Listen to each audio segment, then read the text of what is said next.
Greetings from Antioch AME Church. My name is Reverend Garland Higgins. Welcome to Sunday School. The lesson for today is in James chapter 4, verse 7. Again, that is James chapter 4, verse 7. Surrender yourself to the Lord and wait patiently for God. And how appropriate a topic, let go and let God work.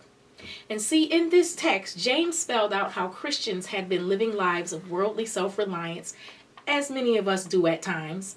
They had committed themselves to getting what they wanted at all costs, even to the point of fighting with other believers. They believed God, but they refused to trust Him to provide good for them and to accept what He was still providing good, even when He withheld what they wanted the most. So we're cheating on God with the world. I believe that God takes this personally. Wouldn't you? So God opposes us in our pride when we live that way, but never rejects us. Notice in the previous verse, James wrote that God gives more grace. He gives grace to the humble. So how should we respond when we realize we've been on the world's path again? James tells us the answer: to submit to God again. Give up getting what you want and willingly receive all the good that God gives to us. We must surrender our battles to achieve our own desires and serve others instead. And see, notice the key word here is surrender. And the supreme example of self-surrender is Jesus Christ. We saw that when He suffered and died on the cross so that we may have everlasting life. His crucifixion, Jesus surrendered Himself to God's plan. He prayed, "Father, everything is possible for you. Please take this cup of suffering away from me. Yet I want your will, not mine." Now, it takes a lot of maturity to say to God, "I want you to take this away, but if you choose not to, then I'm okay with it."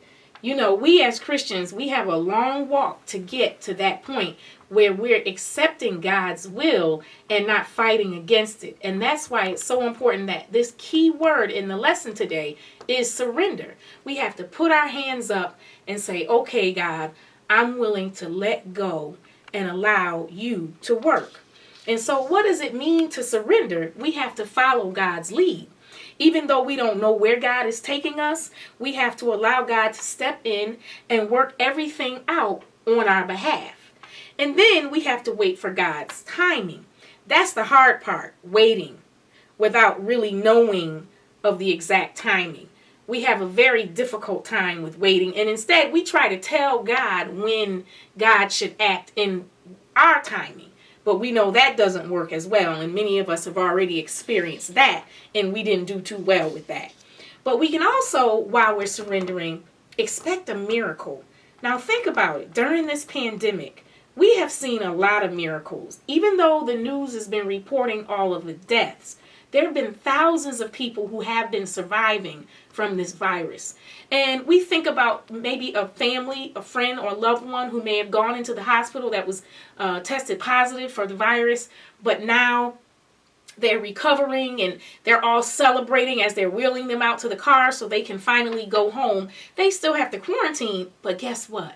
They're still alive. They are still here in the land of the living.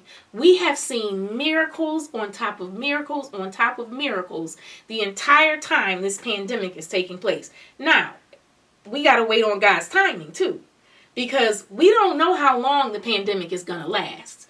We can't say to the virus, "Go away," and we certainly can't tell God when to stop the pandemic. It's all up to Him. But see, God has a way of bringing us to a point of trusting Him and trusting His purposes, because God has a purpose for what is happening in our world right now. And if it means that this is the way to bring His people back to Him, then this is what God is going to do. And all we have a choice to do is just be thankful. Thankful that we're still here. Thankful that we're not contracting the virus. Thankful that all of the loved ones that are still amongst us that are or did attract it, but now not able to go home and not have to deal with the hospital setting anymore. Be thankful for that. So there's so much that we have to be thankful for in the midst of all of the negativity that's going on in the world right now. So what's most important, though, is that we have to let go and let God work. So I pray that during this week that you surrender and allow God to work on your behalf. Thank you for joining me today, and you all have a blessed week and stay safe.